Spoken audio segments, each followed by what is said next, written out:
In a recent remark in Yenagoa, Bola Ahmed Tinubu suggested that Nigerians should find solace in being better off than Kenya and other African countries. While this may have been intended to soften the impact of economic hardship and rising fuel prices, the comment risks downplaying the severity of the current crisis.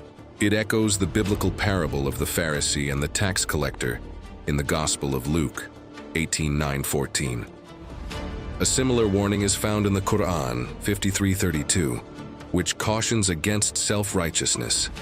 Like the Pharisee who boasted of his superiority over others to mask his own spiritual void, such downward comparisons serve more as a refuge than a remedy. This validated an earlier dismissive remark by President Ahmed Bola Tinubu during electioneering. "Na statistics we go shop, yet statistics remain indispensable. They are the language through which nations understand their condition and chart progress. No country can develop in isolation from measurable realities or without comparing itself with peers. Comparisons, when properly grounded, are not instruments of escapism, but tools of accountability. What is objectionable is not comparison itself, but comparison stripped of credible, verifiable data. Mere tax collector comparisons that soothe rather than solve. On key development indicators such as security, the Human Development Index, life expectancy, GDP per capita, literacy levels, and electricity access, Kenya consistently outperforms Nigeria. Nigeria is the fourth most terrorized nation in the world, while Kenya is not among the 10 worst. Kenya's HDI ranking is 143 out of 180 countries, with a coefficient of about 0.630, compared to Nigeria's ranking of 164 out of 180. With a coefficient of about 0.530. Its GDP per capita is roughly $2,200–$2,300, compared to Nigeria's $807–$835. Kenya's poverty rate is about 43% of the population, approximately 23 million people, while Nigeria's is about 63%, around 150 million people, over 6 times that of Kenya.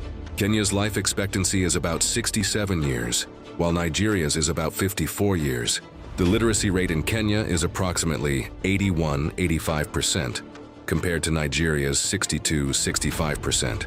Kenya's electricity access is higher, while Nigeria has one of the lowest levels of electricity access in the world. Kenya has about 3.5 million out-of-school children, while Nigeria has about 20 million. Kenya's inflation rate has been about 4.5% or lower over the past 3 years, while Nigeria's has remained above 15% within the same period.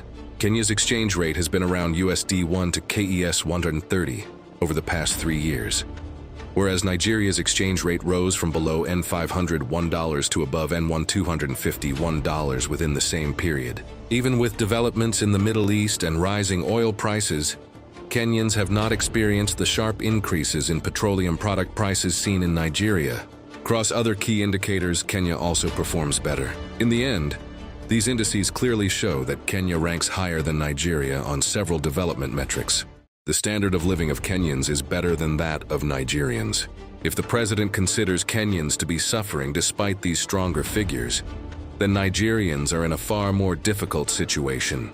He should therefore refrain from self-consolation and, in honest reflection, take responsibility for the situation and make a determined effort to drive improvement.